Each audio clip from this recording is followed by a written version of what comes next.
I've always chased vaporizing because I have asthma. I actually really do believe that cannabis has helped my asthma. I've built and sold companies for millions, and now I'm using that experience to scale in one of the most complex industries out there, cannabis. From tech to THC, I know what it takes to build something real. Today's guest is Matt Besonen of United Cultivation, a company that's doing just that.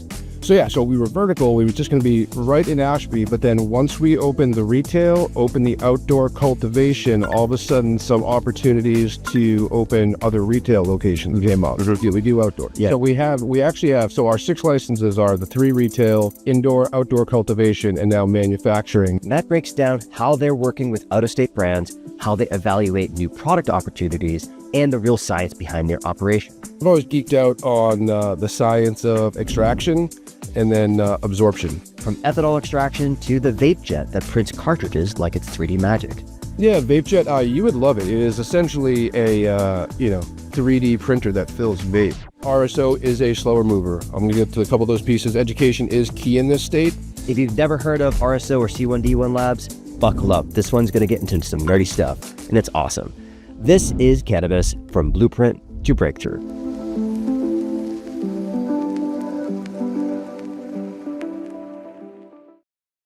My name is Matt Besonen. I work for United Cultivation, and I've been with them for coming into 4 years now. But the cool kind of interesting thing is our group has known each other before that for a couple of years. Oh, cool. Really? I didn't know that. You guys kind of were you guys doing something beforehand together?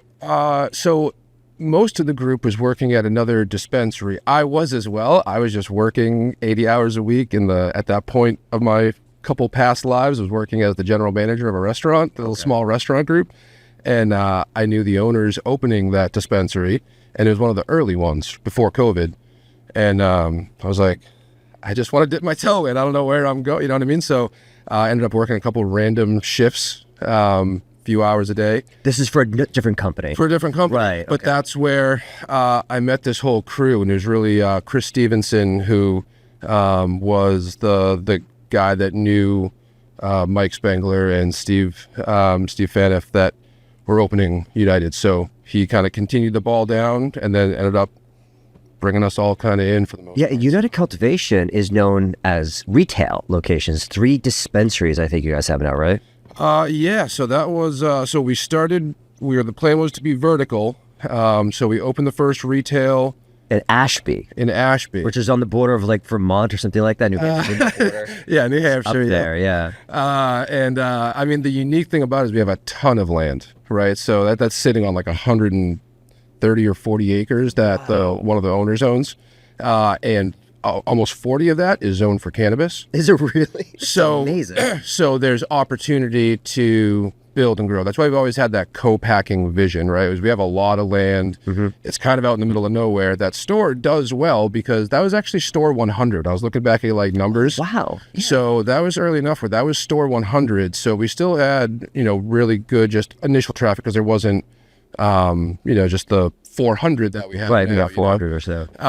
Which I don't think is bad, but it's just part of the circumstance that you're dealing with, But you guys are definitely off on your own in the Ashby side of it anyways, because what else is around there? Fitchburg. So Fitchburg which is south. It's not as tough as some of the markets, like Northampton. I see a lot that the prices are crazy out there. There's just a whole different market or something like that. Yeah. So Fitchburg kind of fights it out a little bit on price. We're about 10 minutes north of that. So that's why we never really banked on trying to catch people by price. We've tried to make the prices manageable. We've always included tax. There's just different stuff we've kind of played with, but we've always focused on the experience, customer service. Our menu is really unique. We have this I say baseball cards, other generations say Pokemon cards, but it's like a card, very tactile style, which has more info. So it's like a flip book. It's kind of like... Yeah, it's pretty neat. It's a lot of work, but it kind of turned into a little bit of our character. I remember we use little emojis. We tell you the genetics of where it came from. We tell you who grows it because we do a lot of repackaging of flower and pre-rolls. But we never try to claim that it's ours, right? We always say, grown by Fresh Connection, grown by whoever else that we're kind of pulling it, so. Yeah. And you guys started in Ashby, and so you weren't in cultivation or anything. You really started with the retail side in Ashby. As far as the company as a whole, I mean, cultivation's in the name, so that was always really the goal. How things unfolded with time is different. Yeah, things are so dramatic sometimes. Yeah, so Chris is cultivation. He loves cultivation. He was always the hustler and connector before as well. So he's just the director of ops. He's kind of focusing on the retail now for the moment to get all three retails kind of connected. But either way, so he was always grow. That was the plan. So when we started in Ashby, it was going to be just vertical integrated, retail, grow, manufacture. Because you also had all that space too. You're like, right. I mean, I'm assuming outdoor might be part of it at some point. Things like that. You probably so that's what we do. We do outdoor. Yeah, so we actually have. So our 6 licenses are the 3 retail, indoor, outdoor cultivation, and now manufacturing is waiting for the indoor and outdoor are in the same place. So we had to. So we were going to do more of an indoor. But kind of pivoted a little bit. I actually took over a bunch of that space for manufacturing. Mine was going to be a little square. Now I have like 4,200 square feet or so. That's nice. Good size. Decent size. Always need more space. Of course. You're talking to the guy who has 1,800 square feet. So 4,200 square feet is more than twice what we have. Exactly. I'm looking forward to it. This episode is brought to you by Good Feels, makers of Good Vibes, the fast-acting tincture that actually delivers. Whether you're into classic flavors like grape, blue raz, or strawberry, or want to try our brand new 1,000 milligram mango guava, we've got a vibe for every taste. Just pop it into your drink and feel it kick in fast. None of the wait, all the feels. Available now in 500 milligrams or 1,000 milligrams bottles across Massachusetts dispensaries or at getgoodfeels.com. As always, 21 plus only, and please consume responsibly. So we were vertical. We were just going to be right in Ashby, but then once we opened the retail, opened the outdoor cultivation, all of a sudden some opportunities to open other retail locations came up. And they did a search and they looked at some places closer to the city, but we kind of ended up in this little like country triangle. So, yeah, I noticed it's a kind of a triangle. So Groton is where the owners are from. Also where Chris Stevenson is from, so nice common group there. So they opened a spot there, and then pretty shortly after we opened in Bolton, which is right off of 495. It's around the corner there, right? Yep. And so they're all little, just small towns. They're not hustling and bustling for sure, but kind of that goal is to try to, own that space as best as we can, and be really focused on consumers and consumer experience. And then be able to use wholesale to hit the rest of that state, because now all our staff is really close too. So if we need someone to go to the other store, it's there. Right. So, I mean, that's the convenience of having them not so spread apart, right? Having one in on the New York border, basically of Massachusetts, all the way into Boston, and being like, all right, I got to go to, it's like a 2-hour drive every day to try to get back and forth between stores. So that's very convenient. So I understand that plan, because I think a lot of people realize slowly that it was about location, right? If you're just going to be set back in an industrial park and no one's going to be, and there's no traffic ever going by this place outside of some Mack trucks occasionally, that's going to be really hard to make that a winning spot. For sure. But of course, in the very early days, that's where everybody kind of went. That's all you had, right? That's your only options were these specially zoned places. Now, when it comes to the stores, just to kind of round out this thing, have you guys discussed the new regulations or legislation, or what do you want to call it, rulings that may be coming down the pipelines to allow more stores? Have you guys, are you guys hey, we're good with 3, we're good? I mean, certainly there's other people kind of making those calls. I think that it makes sense to add some more retails, whether it's for us or, because I believe, I don't know enough, I believe they were looking to up it to about 6, right? It wasn't major, it wasn't 10 or 20, it was 6. So basically the idea would be, and there's different variations on this that have been discussed in the past, that I think Michael Spengler has been part of some of these discussions, because I'm on some of the same groups as he is. But basically, it was the idea of some kind of moratorium also. We're saying if you're not in the state already, you don't necessarily get to come in, right? All the existing operators will then get to go and add additional stores before, and then let that dust settle and then potentially open it up to outsiders again. But there were specific reasons for allowing for more stores that allow people who were, they were just had good locations, they were better at business, or whatever reasons they had for just being a really good store, they were now able to go into maybe like 4, 5, 6 stores. Yeah. As a product manufacturer, of course, I want all the stores, right? But it's at the end of the day, like, you have to be able to put a system together that's competitive, but also has some equity attached to it as well. Yeah, I mean, so that's where I was going. So I personally, I like that rule. I think it makes sense. Whether or not UC is going to jump out and grab some more, I think Mike Spengler has been working on 6 different licenses for a number of years to get to here. So I think we had to get this kind of machine rolling. But I'm certainly not to speak for him. And an opportunity comes up. That wasn't the plan initially to do 3 retail out the gate. Right. So, but I do like that rule. I think it makes. Mass has been unique. I've talked to a lot of outside brands for a long time. I thought my facility might open 3 years ago, right? And so it's been a progress, but I've talked to a lot of outside brands. So we've always had this co-packing vision. And So you started with that then?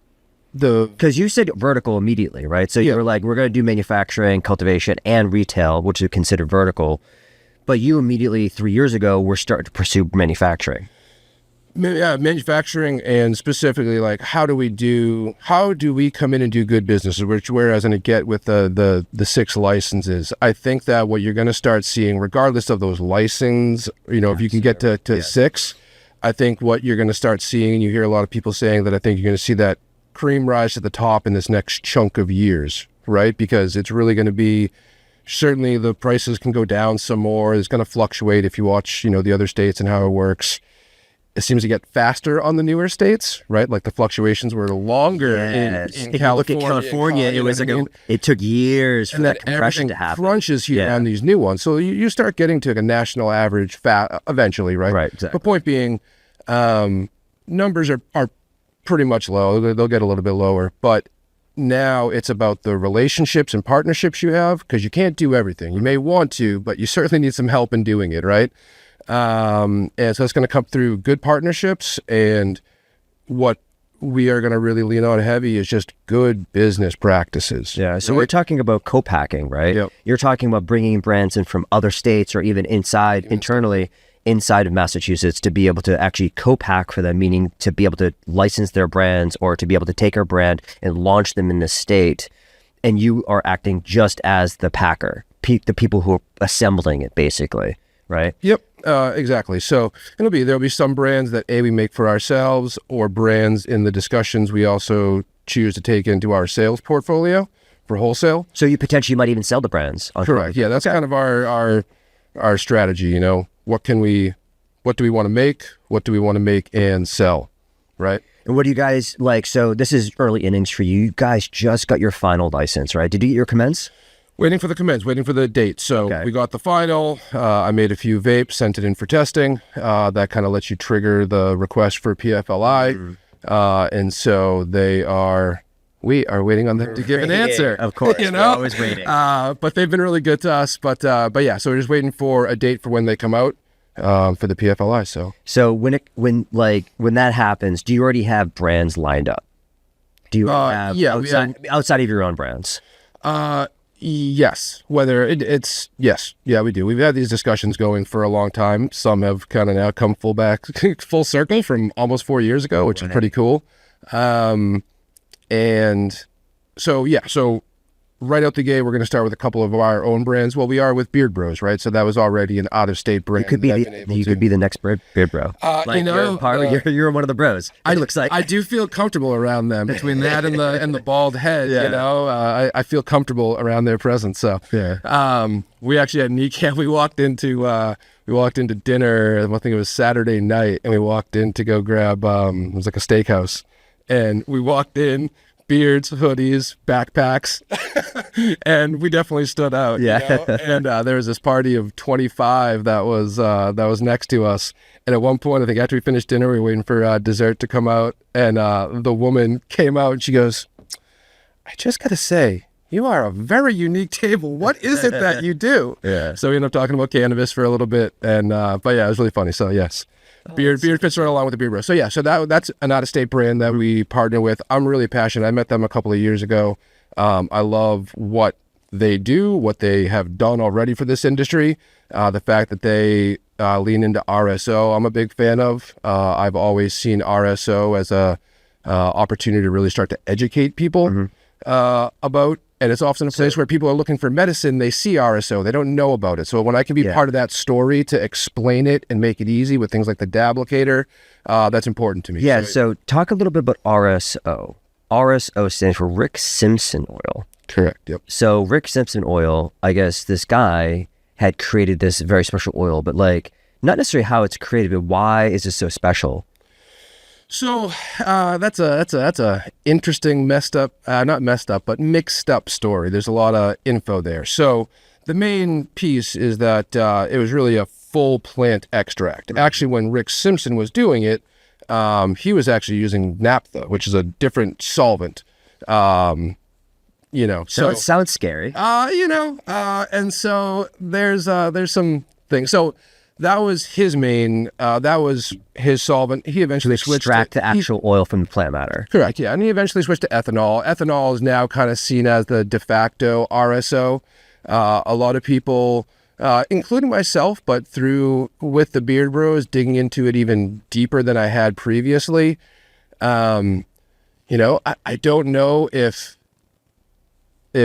BHO should be RSO. Oh, interesting. But so regardless, it's all full spectrum, right? So there's a lot of definitions. It's so confusing. Ultimately, RSO is a full spectrum oil, right? I honestly don't hate on full spectrum BHO. I'm a fan of it. But just due to the polarities of those solvents, not to get too into details, but you are extracting some different things, right?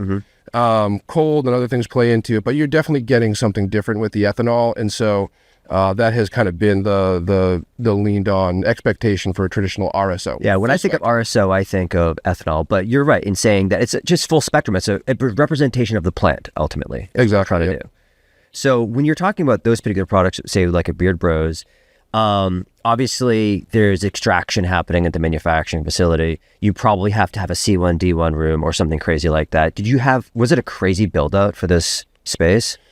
It was. As I appreciate it though, because over these 4 years, if you told me 4 years ago I wasn't open yet, I probably would have freaked out, and I don't know if I would have stayed this course. Yeah. But honestly, looking back, I've learned so much. I've had a great opportunity to interact with not only brands, but then all the equipment and things I've been looking into, and each time just digging in deeper. So many times I put together equipment lists and how we could open. We open it all at once, piece by piece, this over here. Phased approach. In the meantime, we kicked open a wall and added an extra 1,500 square feet to me, and an upstairs that didn't exist. So it was wild, definitely on the extraction side. So we are doing BHO. I'm going to pull in eventually some small ethanol as well, because I want to do my own RSO for the Beard Bros. So the RSO will be done through ethanol or butane? Or ethanol. Okay. Yeah. So just get into some of the terms real quick. C1D1 is basically like a bomb room, because that's the way I think of it anyways. Is that a proper way of thinking about it? So actually, that's a great segue. So I always tell people when I walk into it and show them the space is that it's not meant to withstand an explosion. Okay. It's meant to prevent an explosion. Oh. So it's always sweeping air. Hydrocarbons are always going to be heavier than air, so they're going to float to the bottom. So when your leak is happening, it'll be on the ground. And so what's always happening, there's always a continuous airflow that's just sucking out all the plenum. Yeah. And then there are sensors there, and if it ever gets past the lowest detectable level there, it'll kick on like 10,000 square feet of air just get wipe it out. So the goal of a C1D1 is to prevent an explosion, not to withstand it. Got it. Because that's a misnomer for me then, because I always think to myself, well, do I really need a bomb room, right? Because we've always thought about doing potentially our own extraction here. We've never done our own extraction, but it is one of those things. And I think about it more of like a staff safety perspective more than anything. Because of course we can spend the money to like go put this C1D1 in. But from my perspective, I feel like you have to know really what you're doing here, because it's about safety too. For sure. 100%. Anything, even, ethanol, and then honestly, even CO2, everyone, when I first came in, they were initially looking to get a CO2 extractor. I'm really glad we switched over, but everyone talks about that being safe and solventless, but it's not. There's so much pressure in a CO2 machine. Yeah, CO2 it's not a joke. If you don't follow the right protocol, you'll be popping one of those things through the ceiling. Exactly. And CO2 potentially is an asphyxiation, right? Because, you hear about those horror stories where the head brewer was leaning into a tank and trying to look at something, and all of a sudden they fall into the tank because they're breathing in all the CO2 that's being off-gassed by the brewing process or something like that. And all of a sudden they fall into the tank and they drown or something like that because they've become asphyxiated. There's no oxygen in it because CO2 has displaced it all at that point. And so, again, worker safety, it's really like making sure, and of course, there's so many controversies around worker safety anyways because of, cannabis dust being an allergen now. Yeah. That's a big thing. And, making sure you've got your N95s, masks on and really, gowned up and stuff like that. So, but when you're building out this space, you've changed kind of plans a bunch here. You have ethanol extraction, or you have BHO, butane hash oil, right? And then you're also going to add in a little bit of ethanol to do all the extraction. After the cannabis oil has been extracted from the plant, what is phase one look like? Where are you putting that oil? A little bit different steps between the BHO and the ethanol, but your main goal there at that point is to then start to purge off all the solvent. But what end products do they end up in? Oh, gotcha. So we are set up to do a lot. So we have the large beverage tanks. So we're going to be into beverage. We'll be doing a lot of vapes, just a huge part of the vapes are huge. Obviously, it's a very large segment of the market, and it's just going to continue to grow. Yeah, it's going to continue to grow. And this market right now is not ready to continue to grow on the current amount of like distillate and oils they need. So that's where one of the things I've always tapped into people out in California, right? Like my goal when I first started, and I thought when I was going to open 3 years ago, they were trying to sell distillate for 18 to 25,000. Our first kilo was 17,500. And so I very quickly told Mike, I was like, that's not going to last yet. I don't know how long it's going to, but I'm going to go talk to people. So you're going to look to the West Coast. Yeah. Be like, it already crashed there. So if people are still in business at $1.25 a gram, I want to know how they do it. And I want to tap into what they're doing because we're going to get there. Eventually we're going to get there. So that's always kind of been my goal. And so I'm looking forward to getting extraction on. To be clear too, we're opening our facility and then we're going to put extraction online and then beverage. So we're kind of opening in phases. So vapes, carts might come up first. So we already have like a Vape Jet and a cart farmer for hand filling. So I've been doing a lot of vapes. I've actually had the benefit of being badged up at another facility for the past couple of years because I've been chomping at the bit waiting for my facility to open. So that's an interesting play. Yeah. So you partnered with an existing operator who already had a manufacturing space and you were like, hey, badge me up and kind of show me the ropes? Or? No, we basically essentially like leased some space and time. So I got to R&D. We bought a Vape Jet, which is, not a cheap piece of equipment. And it's automated, but you need to know what you're doing and you need to know how to play. So that's been really good over the past year or 2 years, honestly. I've been really R&Ding on that machine and doing some small vapes just for R3 retail. But now I can hit the ground running. When I move that Vape Jet back to Ashby, now I can instantly put a team of a couple people on there and know what's going on. What can that? I've never heard of a Vape Jet. I'm not. They probably crack. Yeah, Vape Jet. You would love it. It is essentially a 3D printer that fills vapes. Nice. So it's a matrix, so it just goes one at a time. And the whole Vape Jet crew, they actually just got bought out, but they were one that I always followed. They were always. The reason I liked Vape Jet was that they were always innovating, right? For a place where the hand-filling cart farmers, which, no knock, we just bought one. They have filled more carts in this country and worldwide than Vape Jet for sure, and all the other autos. So they have filled a lot. But the Vape Jet was just always trying to innovate with heating. There's 3 different heating elements.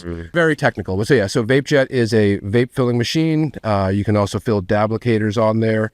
I can fill capsules. I haven't went down that road yet, but other things I'm interested in.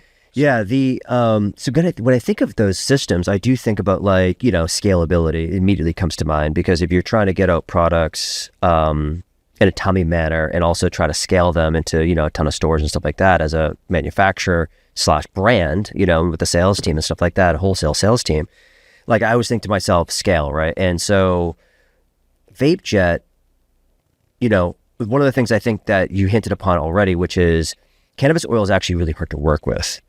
To be able to fill these carts and to have carts that don't clog and all this other stuff, there's a science and a lot to this stuff, right? Because you have to heat the oil up in order to make it flow, because it's really goopy. Yep. It's thicker than molasses, I feel. And so you really have to heat these things up. And so having those kind of insulated heated lines will obviously help fill those carts. But so you're putting a team on something like that. Do you have brands already, or is it just kind of your brands to begin with in the vape side?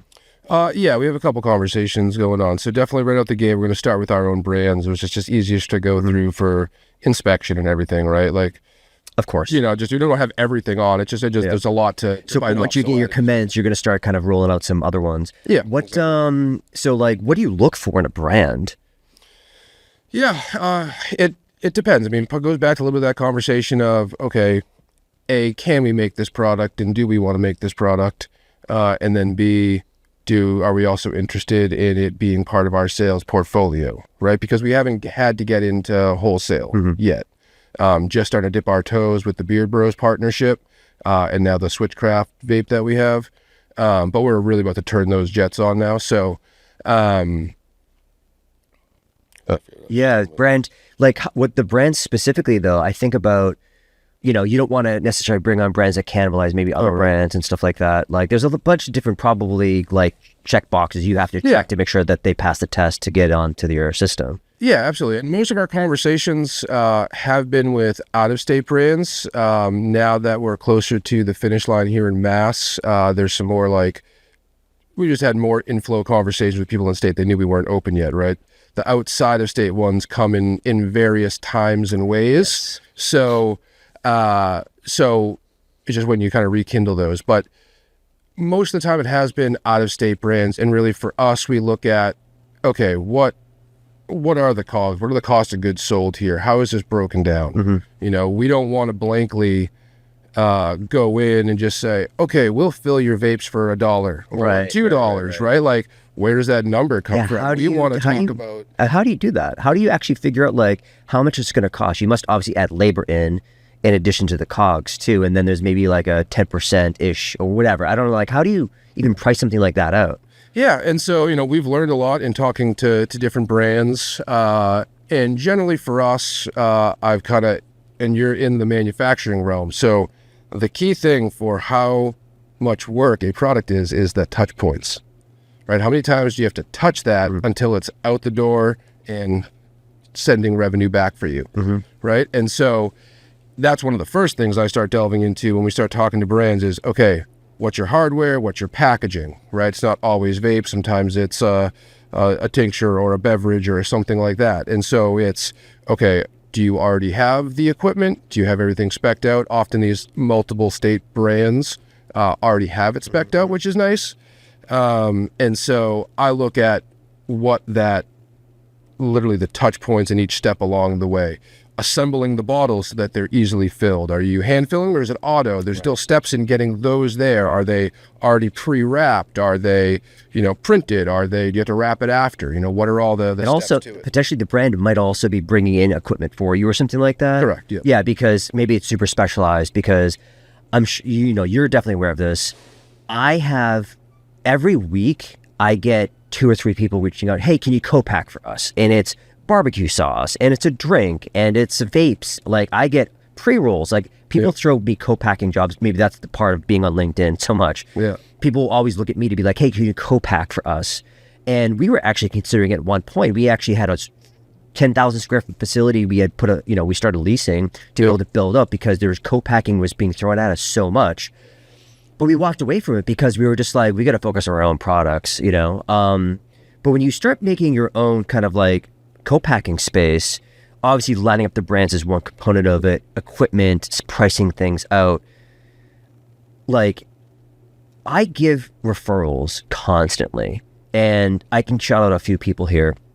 Like Tom from Temple Hill, I always say, like, Tom from Temple Hill, just go talk to him, right? I've given him so much business over the years because I don't want to do it. Because for us, as a small team, we don't, like, it's not worth us to, it just, we need the math. And just like you said, touch points, like, okay, you bring the equipment in, and we priced them out ourselves even. Like, it's going to cost this, and this. And we'd always price really high. Yeah. Because we knew that it just would be so much work for our team and a lot of manual touch points, like you said. For sure. Right? So when you're thinking about brands to bring in, are you trying to also think about, I don't know, like, when touch points come up, like, are you willing to do, like, one of these more novel products, like sachets of, like, prepackaged barbecue sauces or something crazy like that? Yeah, for sure. We're actually friends with Mike McDade there. He's a good guy. Mike. And there are some other ones too, but I was guessing you're thinking Mike McDade because he was looking for a home. He unfortunately got his knees chopped under him. Again? Multiple. No. He's going now. There's so many times. That's why, like, we knew him. That's why we wish we were He came open. to us, and he was just like, hey, can you do it? Yep. And I was like, sure, we'll price it out. When we priced it, it was just high. It was like, I can't make any money off of this. And I'm like, I totally get it. Yeah. I'm just telling you what my time's worth. Yeah, no, similar. And so he's learned a lot. Mike Spengler and Mike McDade actually went to, like, high school together. Oh, I didn't They're, like, know high that. school friends. Okay.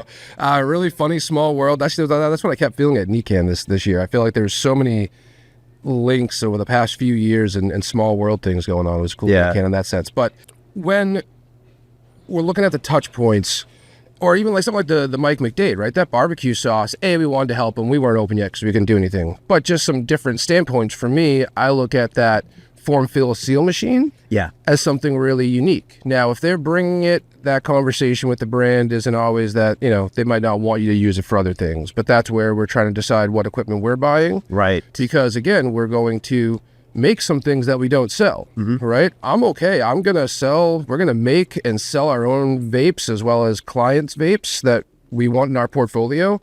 I still plan to make vapes for 10, 15 other companies. If not more, like, I don't care. Like, that's the market that's out there. You're basically saying it's a free market. So, like, whoever the best vape wins kind of thing, right? So there could be a top 5 that you all produce. Right. Yep. So that's interesting. Yeah. Because I think about, like barbecue sauce packets or something like that. And I also think about all these different variations and innovations in the market. But before we go on to that side, because I really do want to know about trends and innovations coming up, I kind of want to do a little bit of sidetrack on NECAN because you had mentioned it a couple of times here. NECAN, like, when you're going to NECAN, was that your goal to find brands? No, this year was... or was it just a party? You were like, I just want to have some fun. No. So for me, I have been chomping at the bit for years, right? So I went to each of the NECANs over the past, 5 years or so, and each year thinking I was opening really soon, and each year coming back and being like, I'm still not open yet, but I'm learning. And so met so many awesome people. We're talking to brands. Again, most of my brand talks were more out of state because I knew I wanted to be a home for some of the big brands that needed someone to just come in and deliver and be a co-packer and do that job, right? Because not a lot of people plan to be a co-packer. Yeah. So that's kind of one thing. We've been planning for that for 4 years, not trying to pivot and become one, And so anyway, so back to NECAN though. What's your goal? Yeah, so this was kind of like a coming out year, I feel like, for us, because now we're like with these 6 licenses, we've keep added and growing in certain ways, but the machine's never been together. Putting this 6th license on with manufacturing is a huge, important, key step to make it all start making sense and to get into wholesale and start getting products moving. So it's kind of coming out year. The other key piece was that being partnered up with the Beard Bros, they were partnered up with Good Life Gang, and they had that whole stage on Friday. And so we were going around, we were doing interviews with the Beard Bros. We had a little joint with a wireless mic walking around, interviewing people. And Bill and Jeff are awesome. It's really fun working with them. For all of what they've done already and what they're doing, and they know so many people in the industry. Like, I met them first when I went out to Emerald Cup a few years ago, and then it's just every once in a while it kicks in. You're like, oh shit, they're brothers. Like, you know, like it's really funny. They do good business, but they're still brothers, and it's actually really funny to think that sometimes. But so we were hanging out with Beard Bros, doing some interviews, kind of really trying to promote our partnership with them and the RSO coming out. We just got the 1-to-1 out for wholesale. Actually, the guy over at Roster Roots, Fern, awesome guy. We had just totally when we had like 10 people go to his dispensary Saturday morning after like a brunch, and so like they were a brand new dispensary. They just opened and they were like, we've never had this many people in the store at one time. But they were awesome. They showed us around. We brought the Beard Bros in, and so we actually just got them the first case of RSO last week, and they already sold out of that first case. So we sent a couple more to them, which generally RSO is not a fast mover. We kind of knew that with them. Yeah. You know. Good Vibes is more than a product, it's your cannabis toolkit. Drop it into your drink, mix it into tea, kick up your mocktail, or just pop it in straight. You can even bake or cook with it. Our unflavored option is perfect for brownies or any recipe where you want control and precision. No more guessing how strong your edibles are. Available in 500 milligram and 1,000 milligram bottles, and flavors like strawberry, grape, blue raz, and our newest, mango guava 1,000 milligrams.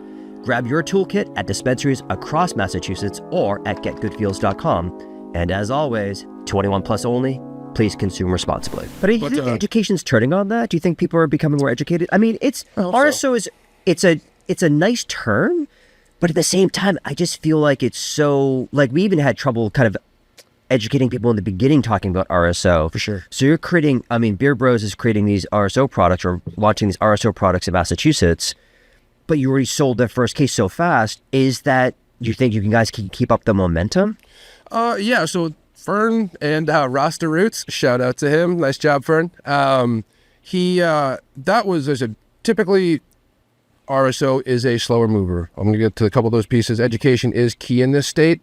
But we've had it out to a few other retailers. I think we've had the Beard Bros RSO, just the THC version, out in about 8 to 10 other stores outside of just R3 retail as well. Again, kind of slow going because I've only been able to produce this at this small license. Now we get to our license and we can really open up the doors a little bit more. But yeah, the cool thing with Fern was he was just our newest client, got it to him, and he flipped it the fastest. So that was good. So education for RSO, yeah, it's been really interesting. In this state, you could look just back at prices of RSO. A, you couldn't find it. Yeah. B, if you did find RSO somewhere 2 years ago, even as close as like 6 months, it's starting to change now. But 2 years ago, people were pricing RSO at $70 a gram. Yeah. You know, because they weren't looking at it as the least amount of work extraction. They were looking at it as, well, that's 700 or 800 grams of edibles. It's like, that's how they price things. Yeah. But that's not what it was. Right. And so people didn't understand it. It was funny. It was interesting talking to Bill and Jeff, the Beard Bros, about RSO, because Rick Simpson was getting popular during the early days of California. So I think honestly, even before, when it was still kind of like that gray, like that early time in California. And so everyone in California was very hip and understood it. That's what people were doing with their trim. And really the trend was, which you see now, but it was really homegrown there, was people would make RSO and make sure veterans and medical patients got it because it was the best thing for them. Right. And so RSO was just known over there. Beard Bros were known for their RSO. That's one of the things that when they were out in California, they were known for just handing out their RSO to vets and medical people, and then obviously all their media kind of stuff they do with newsletters and stuff. But over here in Mass, for the people that geek out on cannabis and know about it, RSO is a common term, but for the market, as you open into adult use and consumers, they're not aware of it. Right. You know, they don't know. So that's what happened as it came onto the market. Some of especially the bigger brands that had the RSO because they were used to it in other states, but in here it was selling for huge money and just not moving. So it was a weird. Yeah. I do believe the education's getting better. I'll kick it back to you, but that's one of my hopes with the Beard Bros is to educate this kind of East Coast a little bit more, Massachusetts obviously, on RSO, how to use it, why to use it, what makes it different than just eating gummies. That was the first thing I actually even did was RSO. Mm-hmm. Because you're right, it is a straightforward process in a sense. I mean, obviously it's complicated just like most things. There's more underneath the surface. It's simple, not easy. Yep. Because I remember taking some homegrown trim of mine and being like, because I don't smoke, right? So it's not like my go-to has never been a smoke thing. And occasionally a puff here or there or something like that. I hope my kids aren't listening. But whatever, right? And it would happen and I would be like, this is great and all, but like, I just want to save my lungs, so let me just not do it this way. And of course, the verdicts, the judges out still. We don't know what it actually does to your lungs, stuff like that. Still, both could go either way with this thing. But just, I don't believe anything foreign should be in your lungs, so I'm kind of just avoiding that. But again, I take an inhaler sometimes. So that's also something foreign in your lungs, right? But I will say that when I made it, I remember thinking to myself, I could burn my house down right now because I've taken a bunch of trim, I'm soaking it in ethanol, right? And then I got to boil off this ethanol somehow. And that's the tricky part because those vapors could become flammable, right? Exactly. So, and I remember actually watching these old YouTube clips of Rick Simpson, and I think he was in like India or something like that. He was taking all this Indian trim or buds or what he was throwing, not trash, but he was throwing just whatever into it. Yeah. And he was cooking it up, you know what I mean? And so I have very fond memories of RSO because that's basically how I started this industry. From RSO, I kind of not graduated, but I moved on to like hash and stuff like that just to see how that would work. I was washing trim and stuff like that, and separating the trichome heads out and all that stuff just to see if I could do it, kind of like a nerdy kind of. That's all it was for me too. It was just a geek out. That's yeah. So what are you into right now? I know obviously we're talking a lot of that stuff. Are you geeking out on equipment? Are you geeking out on innovations with the plant, genetic, breeding? Are you thinking about nanoparticles? Are you thinking like where's your head right now? Yeah. Cultivation has never really been a big focus side on me. It's been fun being with that outdoor grow and just walking through fields of plants. There's amazing. I don't know. It doesn't get old, or maybe it does if you do it for 20 years. But no matter when I walk through that field, if I walk through a field of cannabis, I just smile. Like oh, it smells great. It's just cool to see it growing, and just knowing that it's legal and this whole thing is moving forward. So, so I geek out. I've always geeked out on the science of extraction. And then absorption, because I have smoked. I've always chased vaporizing because I have asthma. I actually really do believe that cannabis has helped my asthma, but I have tried to stay away from combustion. I certainly still do, but I have spent thousands and thousands of dollars on different vaporizing devices over the past 15 years, right? Wow. And so again, that's just extraction. Is it the device that matters, or is it the extraction method? Is it the oil itself? So, I mean, as a broad, I was going to say the things I geek out on are the extraction of cannabis and the absorption. I guess I did say that. And then, and I've always chased that because I've been trying to figure out a way around asthma and lungs, right? So that started with vaporizing and just going through heat and getting those cannabinoids in. And in order to really wrap your head around vaporizing, which is why it's so hard to get consumers on it, not vaporizing vapes like a oil vape, but like a dry herb vaporizer. It's so hard to get consumers on it because it is an art. You have to have an understanding of that plant material. Is it wet? Is it dry? How much did you grind it? Your heat, your whole through it, right? But me, I geek out and I loved it, right? Like I had so many different devices. Actually, I ended up getting like the Volcano, which you can like set and program. So like I loved it. And I learned so much about extraction through that. And then so naturally, I still wanted to get out of smoking. So I went down the road of trying to decide which extraction I was going to do at home. I settled on ethanol. It was the most convenient for me, but I didn't have to do it with open. I bought a little like closed loop ethanol. Like almost like a little short path? Not a short path. What it was more of like a rotovap. But it wasn't a rotary. What it was the brand was called Extract Craft. I think they're still out there. I heard of it. But it was just a little small. They have a little bit bigger one, but mine I could only do like 300 or 500 milligrams at a time, or milliliters of ethanol tincture. Right. And then that went down to 1.5 grams of oil. But I kept all the ethanol. and I didn't have to worry about blowing things up or trying to, because it was a closed system. But I geeked out when I went down that road. I started getting into, because then it's all about how cold you can get it, right, to trap things. So I was doing vats of dry ice and all kinds of cool things and filtrations. And my wife was amazing. She was my fiance then, but we lived in a 1-bedroom apartment, and part of that, like outside, I had to solve like just boxes of all my lab equipment and my desk and stuff that I would have to like pull out when I was doing experiments, you know what I mean? But she put up with that. Luckily I have a basement when we moved into our house. Well, that's fantastic. Yeah, all my short path extraction equipment is in a box over there. It's got a bunch of boxes over there. Having a heating mantle and all that stuff. But through that, you learn so much about cannabinoids, right? Yeah. About these temperatures, and then it comes into obviously about terpenes and all like. So that was just been my path to trying to figure it out, because I was trying to make tinctures and oil, and then really geeked out into like the fast acting and absorption and different ways that people can get the effects without having to smoke. Yeah, and talk about absorption, like the fast acting.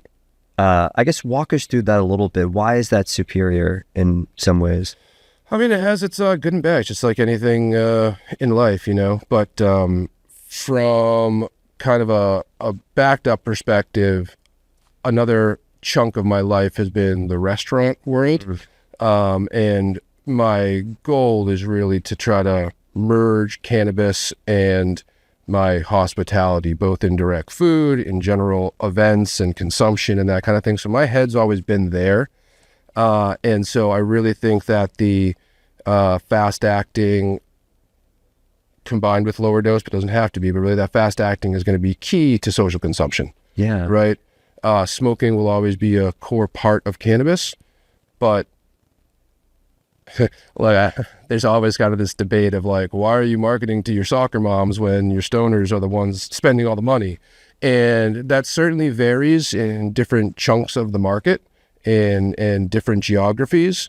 But regardless, you can't challenge the fact that the biggest growth opportunity for this industry is going to come from non-traditional users.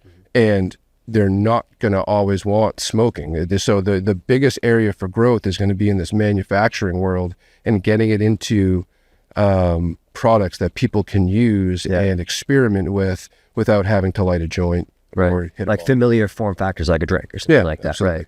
Right. And you may not know this, but on because I'm just curious because you brought it up, on the retail side, have you seen more, quote, soccer moms kind of entering the stores?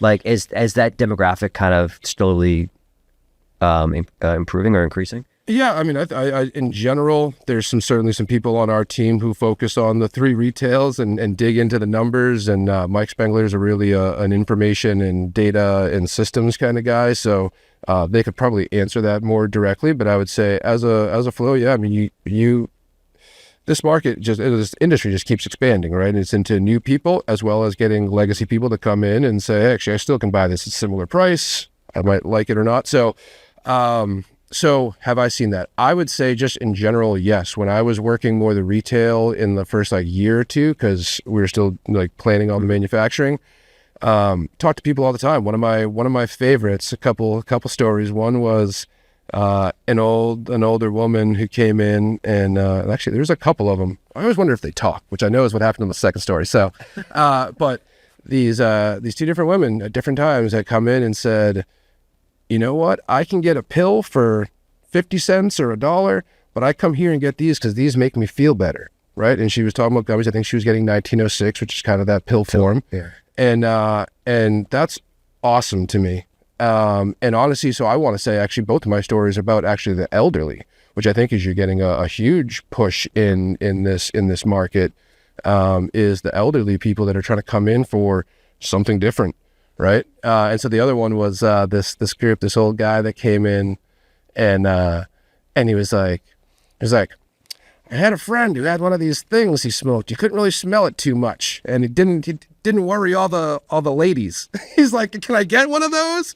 And I was like, yeah. So we started talking about vaporizers, and like, so just thinking that when you start thinking about people and consumers, like that guy only came here in like this old age community because someone else was puffing on one. Right, exactly. You know, and the number that's like new to me, and it's so surprising, but it makes so much sense, is that right now legal cannabis across the country only serves 8 to 11% of consumers. Like, that's wild. Yeah. There is a huge amount of people that are not coming into these dispensaries. Yes, absolutely. You know, as normal as it feels, or as you're in this industry, like 90% of people have not stepped foot into a dispensary. Well, we live in our own little world sometimes. We don't look past the wall, over the wall, to be like, oh, there's other people over there. We're like, oh yeah, people love cannabis. It's everywhere. Yep. It's not.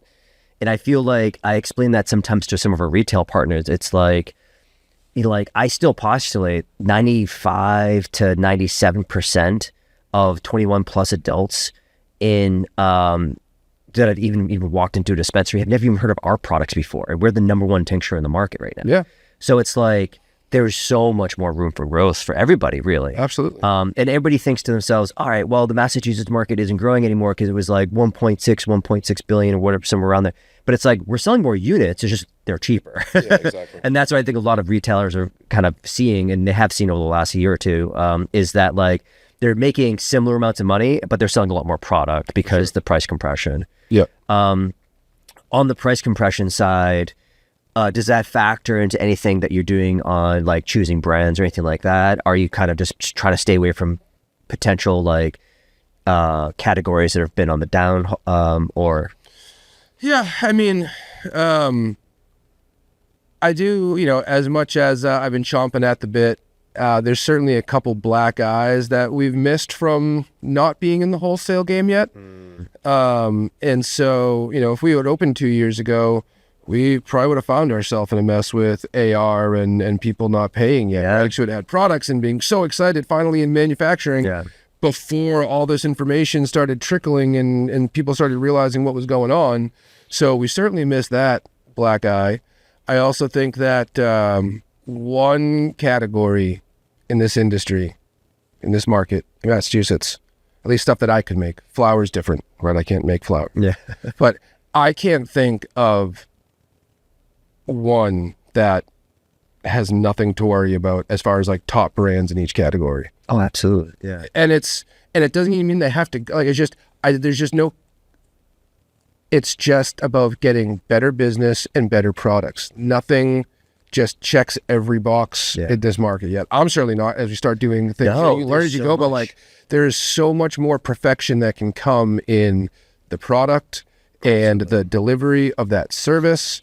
And that will eventually translate into what consumers buy. Yeah. You know? I mean, we started our original beverage enhancer, and you guys were one of the first companies to even carry. I remember going out there and you have the, you know, the Volkswagen Bug out with the flowers on it, stuff like that. I think that got pulled off. It's like the town complained or something like that. And Oh, so in Groton. Oh, okay. You had it. It's still parked in Ashby. Ashby. They actually let me use that in my wedding, which was pretty Did they cool. really? Yeah, Does it drive? I don't even know. I was hoping to drive it. We chose to just do a really cool photo shoot on it. It's like one of those OG Volkswagen Bugs, and it's yellow with flowers on it. It was really cool. But I remember launching even back then the beverage enhancer and taking it from a technology perspective. I'm always just trying to get better, right? Yep. And it's funny because people are trying to make the Coca-Cola a product. They're like, I'm going to make this product and it's going to be perfect on day one. Yeah. And I get that. And if you have the funds and, you know, backing to do something like that and you want to spend a year just developing a product to launch it, fine. But I actually was more interested in feedback. I was more interested in getting something out there to see how it performed. And if it worked, great. If it didn't work, let's try to figure out a different thing. And eventually we got into Good Vibes, right? And we're on our 4th iteration of our formula, I think, at this point, maybe even 5th iteration of our formula for Good Vibes. We just try to make it better and better every single time. It's because, like, when we first had it, we had issues with separation. We had, you know, our even just working with the testing labs to really making sure we were hitting our numbers every time. And then we had this whole, you know, guidance document issue with the 500 mg thing. Thank you for pushing that forward. That was good. Yeah, I'm hoping that helps everybody, right? And so I've talked to Commissioner Roy also about getting that kind of updated in the guidance documents. I'm not sure why it hasn't happened yet. But I do have actually the executive director, Travis Ahern, coming on in the next week or so. Oh, no. But the on the pod. Yeah. But Yeah, and then we always had to put it under 500 because if it was over 500, they were, stores are starting to reject it and stuff like that. And some compliance teams don't see eye to eye with the regulations, but they also don't see eye to eye with their, other dispensaries don't see eye to eye with their dispensary retail people who are like, hey, we want this product in, you can't have it. We still get pushback on 1,000 milligram. There's a bunch of stores out there that are just like, our compliance team, blah, blah, blah, our legal team has said this thing. And I've got retail managers at NECAN have come up to me in one specific case, especially like, can you help me somehow convince my team that it's okay? This is the buyer. The buyer's like, the 500 MIGs are flying off the shelves. The 1,000 MIGs would crush here. How can you convince our legal team? And I'm like, I can tell you what I said. So that's interesting because I followed that. I watched that. So I said, thank you for it. And then we talked to our consultant about that. But I guess, so it hasn't officially been changed in the guidance document still says 500 milligrams in it, right? So all of the companies that are taking our 1,000s are taking it because we have a letter from the CCC that says it, right? Everybody's seen this letter by now. It's circulated widely. Yeah. I mean, I don't like U.S. competitors, but like some of the people in the industry who we have similar products to have used this letter to their advantage as well. And I'm like, I don't care. Like, even playing field is fine with me. I'm not trying to hold this letter. Actually, the first day after I announced it, one of our, again, competitors is kind of a weird word, asked for it. I gave it to him. I was like, here, you can have it. If you get benefit from it, go for it. Yeah. Thank you for doing that. That was a positive thing for our industry, And but that is news to me that they didn't actually add it to the they haven't because I followed it. Because the point is, like, we're in our own bubble, and even within that bubble, right? You have a bunch of people trying to run retail or run their grow. Like, they're not looking at the rules for tinctures. I remember like seeing something on LinkedIn and then digging into it and wanting to confirm it and talk to my consultant. And so. I've had a bunch of stores reach out to me, product manufacturers reach out to me like, how'd you do it? And I jumped in a call with one of our competitors like a couple weeks ago, and they asked me how I did it. I told them the whole story. There's been plenty of retailers who have come to us and said, like, walk us through this, how this all works and stuff like that. I went to Commissioner Roy I happened to see her at an event a month after we kind of announced everything. And I said, please, can you update this? So everybody's on the same playing field here. Still hasn't been, she promised me it would get updated. She put it through the system. But again, who knows how long these things CCC, because we also don't want the pushback anymore, because it's like, I know there's people already, there's a 2,000 milligram product now, and there's a 3,000 milligram product coming out in like a week or something like that. In that same kind of tincture form? Yeah, exactly. So those products, I mean, but like, we've also heard back, because I talk to a lot of customers, okay? Yeah. I survey all the time. We've surveyed at least 1,000 people at this point over the last 4 years. At least 1,000 people. I've spoken to, on the phone, 30 people in the last month and a half, probably. Right? It's important. Always talking to customers as much as I can. What we found is, though, after 1,000 milligrams, it gets a little bit weird. So we kind of stopped at 1,000. Our technology goes above 1,000, no doubt, but like, it gets weird because also the price point gets wacky too. If you put a 3,000 milligram product out there, what's it going to cost? Like $200? You know what I mean? Like, that's where it kind of gets weird. And so the use case for above 1,000, we haven't seen it yet. And hopefully they have, the people who are doing 2,000, 3,000 have success with it. But I'm all in the name of innovation, though. Like, keep on going with it. You know what I mean? But like, after 3,000 milligrams, it's like every drop is 5 milligrams. It's like you can't even microdose anymore. It's just like that's not for a low dose consumer in any imaginable shape. Yeah, I mean, they're kind of taking the creativity out of it and just pushing back. Just keep on going higher. But I do think you can take that same method, and I think there's so many cool products that can be made, and there's some that'll take more R&D than others, but. Again, kind of bringing that full circle, that goal has always been like, how do you get it in a normalized form for more people to be able to go and enjoy it, right? Yeah, but I think barbecue sauce is a good form factor. I just don't think it has a huge market, right? Mm-hmm. And I feel bad for like a Mike who's trying to make this thing work. And he has a barbecue sauce, a non-infused barbecue sauce company, and he also has the barbecue sauce packets that are available in some stores here that are infused with 5 milligrams of THC. But I just don't see I don't see that many people coming to stores to buy these things necessarily. And that's probably another one that I guess I didn't mention, although it was kind of too, because I was talking about the brands and how I don't think any category really has like a incumbent that shouldn't be worried someone could take them over kind of thing. Then also connected to that, it made me because I want to merge those two, right? I remember the first time, I think it was Forefront maybe, that had like infused cinnamon sugar, infused ramen seasoning, and salt. And I was like, it's like, oh, they beat me to it. My idea's never going to work again.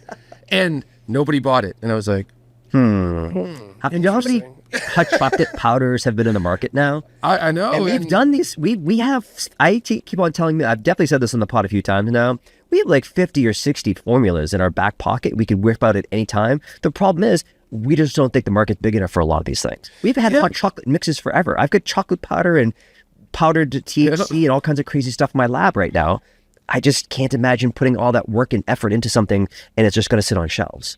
Yeah, no. It's different. And that's why I think a big piece of it is like in any of these brands, so many of the incumbents are there kind of just because. Yeah, you know what I mean. They got in first, and they've maintained it. And they've went through ups and downs. They've so not it's not to say they didn't have to put any effort into it, right? But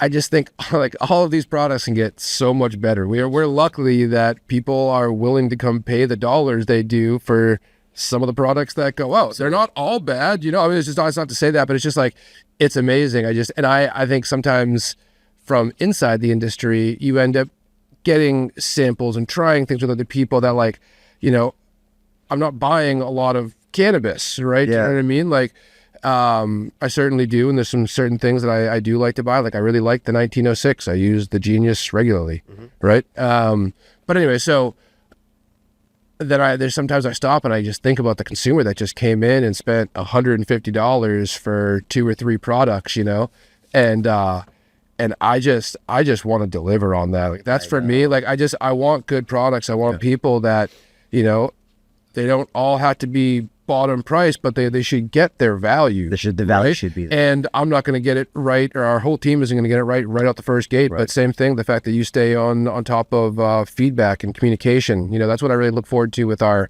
3 retails, is that I can do a whole set of in-house. That's kind of what we were doing with the vapes, right? Like we were talking to our customers, hey, we're at another facility, ours isn't ready yet, but we're making some vapes. What do you think? We learned a lot about the different terps that they liked. And the benefit of having a retail store is you can have that instant feedback from customers. So when we don't have that, because I have to go find these customers, but you have them coming into your store all the time. That's amazing. Absolutely. And just as a clarification, Mike makes awesome barbecue sauce. I love his barbecue sauce. Yeah, I literally have bottles at my house right now, and there's bottles in the fridge. Yeah. I have his dry rub too. I've been using. Yeah, I get the dry rub too. So, no, he's good, and so I love it. And I do think there will be a market. It's hard. It's hard for any brand that is trying to build their entire strategy and existence over one SKU or one, especially when it's a niche. Yeah. Right. So. Yeah, so it's tough, and I do think there'll eventually be a market in it, but the other hard thing that I think Mike will eventually hopefully bring to his advantage is that I know he's got his own just boots on the ground. He's the one going and doing those pop-ups, because those niche products you needed, right? Another one that we have a hot sauce, and it's with the group Second Act. So they have a hot sauce. Beard and Blaze? Yep, Beard and Blaze. Yeah. And so great group of people together. But what I thought was really impressive was when we got that product in-house, a couple pieces to it, but I like their small size. I think that was really important. There's been a lot of hot sauces. or something like that? Yeah, but it's something you can buy for $10 at the counter, and you're adding it on, just like when like Levias or drinks first started coming on. It was an add-on. Try this. Right? $10, as great opposed to some of the hot sauces before, which actually had nice, flavorful hot sauces. Like I'm a foodie. I want like good tasting things. That's your background, right? But when you're trying to break into this like niche new category and get someone to try it who's just coming in for a vape or a gummy or a pre-roll, to get them to spend $45 on 100 milligram hot sauce, their brain's not even there on how they're going to go use that. As easy as it is, that's just not what they're thinking. Right. So I was really impressed with the size of the Beard and Blaze, because it lets you get 10 milligrams for $10 or something like that, and it's quick and easy, and it tastes really good. Yeah. And then on top of that, they did a really good job with like their pop-up and their cards, right? They have these cards that speak for themselves, right? So we don't have to have the bud tenders be like, hey, we got a brand new hot sauce, do you want it? Right. Because only 4% of the market's going to say yes, right? But now more of the market comes in, and they see these beautiful cards with these wings and these tacos, and they're like, oh, what's this? And they pick it up, and it shows the recipe, and it's like, oh, you have an infused olive oil? You have a hot sauce? Right. What is that? How much is it? Yeah. So now they're asking about it, as opposed to bud tenders trying to sell it, because that's how most people like Mike McDade is set up, right? You have to rely on your stores not only to buy it, but you can find ways to get them intrigued about it, or serve a chili that's free and use the hot sauce and have the chef that's there talking about it. Literally the day, so we had got the hot sauce in all 3 locations for like a week before they did a pop-up, so it was quick. But that day in the first pop-up, they sold more hot sauce in that one store than they did in all 3 other locations yet. Yeah. Do you know what I mean? It's because he's there talking about it. Right, exactly. And now those people will come back because it tastes good, but you need to, so. Yeah, no, and that's what I was getting to, is like, because you got to have boots in the ground. You have to actually have people in the stores explaining a lot of these things, because they're not naturally coming in and thinking to themselves, I'm coming in for hot sauce today. No, they're coming in to get their pre-roll, right? Are you, as a product manufacturer, and as we close to wrap, are you thinking about marketing support also, or just sales support? Certainly. So that goes back to the conversation about the brands too. So we always looking at it as you start breaking down, first as initial thought of, just brand a good fit. But as you start getting into the costs and how it would work financially, especially when you're talking to some of these brands, a lot of them are planning $10,000 a month on marketing, whether it's from pop-ups or giveaways or different things, or more money. And so that is an important piece when you start looking at, okay, especially on the side if we want to go help sell, right? If someone just needs us to make 5,000 carts a month to help supply their brand, and they have their boots and they're selling, then I'll make vapes and get paid for making vapes. Exactly. That's cool with me. But if we're going to go sell it, knowing the type of marketing support, both statewide and nationally, is certainly important in trying to decide who we partner with, because you want that gusto. There's enough products that are out there, you have to find some ways to cut through it.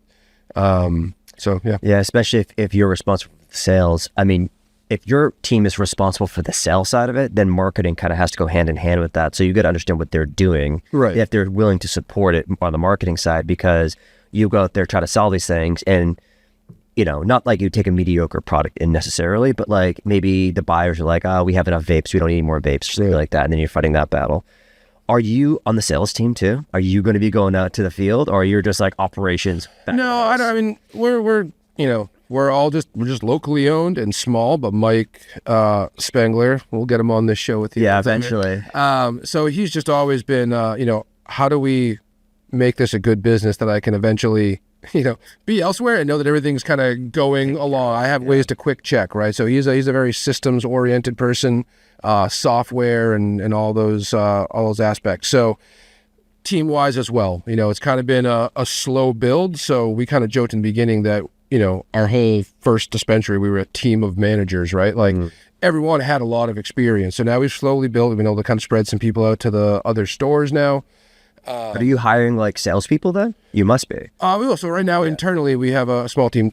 Mike is the sales. He is a sales guy. So he's not going to be out selling, but he's instructing the team, getting the CRM together and different pieces. So he's very sales oriented. So we have 2 people internally that are starting to do some wholesale.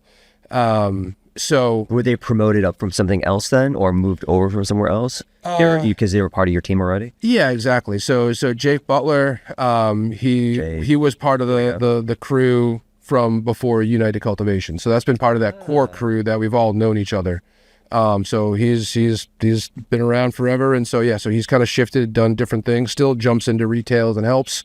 But yeah, he's helping lead some of the wholesales. And then we took Patrick, who was actually connected to some family, but has been in the grow the past 3 years with the grow boys. But he's a sharp kid, young, hungry, and so Mike saw a little twinkle in him. So he's kind of coming up on the sales side too. So we're kind of big enough where Mike's goal is to separate things as much as you can, right? And have manufacturing, opening. It's like, I'm making it, and then it gets to a point where now it goes from my ERP system to the CRM, and now, and they can kind of take it from there. Yeah, knowing Mike, though, you guys are technology forward in a lot of ways, right? Is there anything that separates you in that sense? Are you guys working with a lot of AI systems, or you just...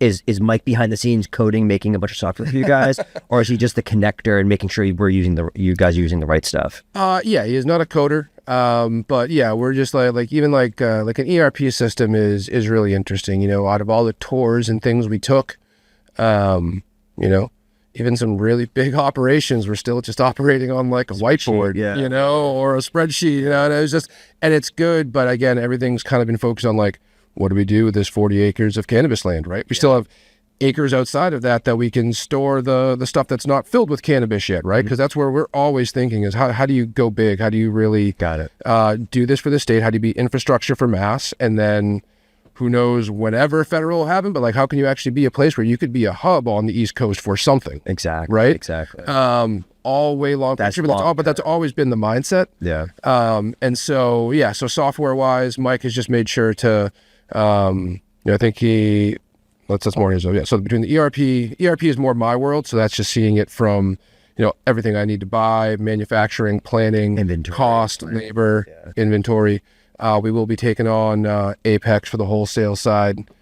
Yeah, we love Apex. Apex is what we're used to. Apex seems to be one of the standards in Massachusetts. Yeah, it's good because it wasn't, a couple of years back, there really wasn't something, but it seems like between Apex and obviously the power of Mike Lammy, who's great, making it something that people are using here more regularly here, which is helpful because you need some of those steps. They're a very responsive team too, and I remember we were coding something. I'm a coder. That's what I was asking. Yeah, I know.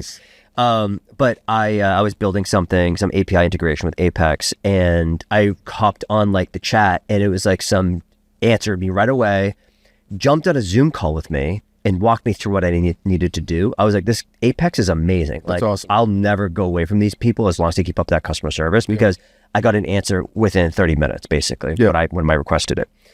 Very cool. Any shout outs that you want to give? Anything you want to mention out loud?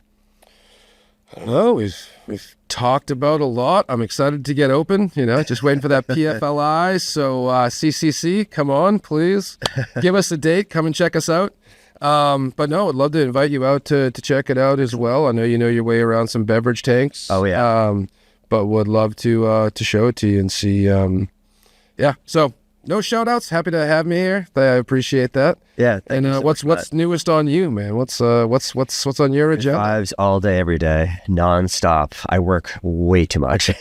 I love that Good Vibes hit. I mean, I've always loved the tincture side. A couple of years ago, we had launched a Quick Liquids with Blake. Yeah, Blake. Shout out to Blake. I haven't heard it in a minute, Blake. Yeah, Blake. I'm interested in what he's doing. So. But yeah, we always launched the Jeffrey. Yeah, so that's kind of where my brain's always is. It's always like half THC, half everything else. So that was actually almost like a 1,200 milligram thing, but it was only 500 THC. Right, everything. It was a blend of other cannabinoids. And we still have people to this day coming to our store asking it for me. I'm like, hold on, I can't get to it yet. I know. But so I'm a huge fan. I love that that's doing well for you. And to me, it's giving customers a way to consume it in a different way. They can dose it the way they need. So no, I love that that's being successful for you. Thank you for breaking that stigma to 5 to 1,000. Yeah. I don't know if I'm going to do 3,000 or anything, but I think that's key because it's a good form factor right now. In order to break through some of these consumers, we need to find that form factor. Yeah. And barbecue sauce is cool in the future. Some people will love it now, but we got to find other ways to bring more consumers in through the door, Yeah. Between that and like tablets, I think tablets are going to be a big thing. Yeah, tablets are great. I feel like, and we even have equipment for all this stuff ourselves. Yep. We have a tablet maker and stuff like that even, but we've never turned on anything like that because it's labor. And there's also the idea, again, going back to the original thoughts of like employee safety. like the aerosol, the particles, because now you start putting all this excipients in, get all these fancy words for it, all these powders, and they're floating through the air now. You got N95s and you're gowned up and you got a hood or something like that you're preparing it under, and then you got to run it through a tablet machine, and then the tablet machine is cranking through a bunch of tablets, and there's maybe the formula's a little too sticky and it sticks to the thing, and it breaks, and there's like when we were going through that process of doing tablets years ago, I was literally like, this is awful. Like, this is so hard to figure out. We still have some of the excipients lying around our facility because we were just like, what, maybe one day we'll crack that. No, because again, everything we were looking at was, how do you do it 100,000 pills in a day? Not that we're going to get there instantly, but like, what does that look like? And so that's one of the areas that I identified and why we kind of shifted back, because in my head, it would have been great to be able to do like pills, but just the powder and the filtration and the things you have to go through. Have found a couple other people in the meantime that are doing other tablets, so understanding that like concoction you need is important. There's definitely some experts out there, so you have to rely on experts at that point. Because we tried to do it in-house and we were like, we didn't have an expert. Well, everything, and you can do the tablet, but then you need to know that it's going to hold when they shake up in the ball, right? So there's a million things, and so you're doing coatings and stuff like that, and so that's why we shifted back, and that was right around the same time. So I wanted to do beverage, started looking what else we could do because I really like the fast acting. So I was like, what was going to be the angle with that besides tinctures and pieces? So I liked the tablets, but started circling back around because of the powder, and then that's right when I finally found Ironheart. And so that really just helped me make the decision, because powders we want to do, but I want to build a facility for that, not have the current facility that we have meant to do anything I can and figure it out. I want to build a facility for you're very structured that way. You are very structured. I like to be. I think it's also helped that's been Mike Spengler's kind of goal. You know what I mean? I'm all over the place. I'm like, let's do all the things and let's buy all the equipment and shove it in here. We'll find a place for it and blah, blah, blah. And you're like, well, this is just for beverage. And then if we ever do tablets, we're going to have to build a whole new. Well, and I'm like, yeah, it makes sense. Totally makes sense. That's just not my brain. My brain doesn't work that way. Yeah, I said, I don't know if my brain could work that way if I was trying to fund the bill. So, that's true. So knowing that we kind of had that, and again, it's all just locally, but that's kind of been Mike's vision. And so so Mike is the day-to-day CEO, but then the other owner is the man that owns all the land, right? And I call him the mover of land, right? Because he started in landscaping and softscaping. They got into hardscaping, and he probably has $3 million worth of equipment just on the property, right? Like, let alone all the places he goes to. He's like one of the top stone veneer manufacturers in the Northeast. So like, he takes land and he finds septic sands. He takes boulders and cuts veneers. He logs, right? So it's like, that's why I call him the mover of land. So he's been taking, like, if you look at Google Maps in Ashby, you can kind of see that plot, and he's slowly chunking out areas that we can go add more fields, because we have a larger capacity for our fields. We kind of just stuck to the acre for now. So you've got 1 acre outdoor. Yeah, you have 40 acres zoned. Yep. That are technically zoned for that. You haven't obviously built out, but. Yep. And and then with a couple other pieces, the town was initially open to us being like the max too. So we have to take our steps, but so there's a lot of space to grow out. And then we have the greenhouse. So we never actually got back to that. So we have the greenhouse on the outdoor. That's where our indoor license is, because we have some lights in there, because we were able to kind of R&D some in-house grows over the winter. Yeah, it makes sense. So as we expand the field, we'll probably add more greenhouses too, because other than that, you have one big season. You know what I mean? Yeah, exactly. You have without greenhouses. Yeah, I'm excited for outdoor in general. I know I think there's like 8 outdoor growers. No, it's maybe like more than that now. I think there's more. Chris has really been knowing that more, so he'd have more accurate numbers. But I mean, it's hard to mouse. You have a smaller window. It's not California, but I do think with humidity. I do think the crazy weather. Future, I could see more greenhouses going in mass. It would make sense. Okay. But very cool. All right. Well, thank you so much for coming on the pod. Most definitely. Thank you for having me. It's been a blast. I appreciate it. Yeah. Till next time, I'll have to come out to Ashby. Most definitely. We'll get Mike Spengler on here too. Definitely. All right. Cheers.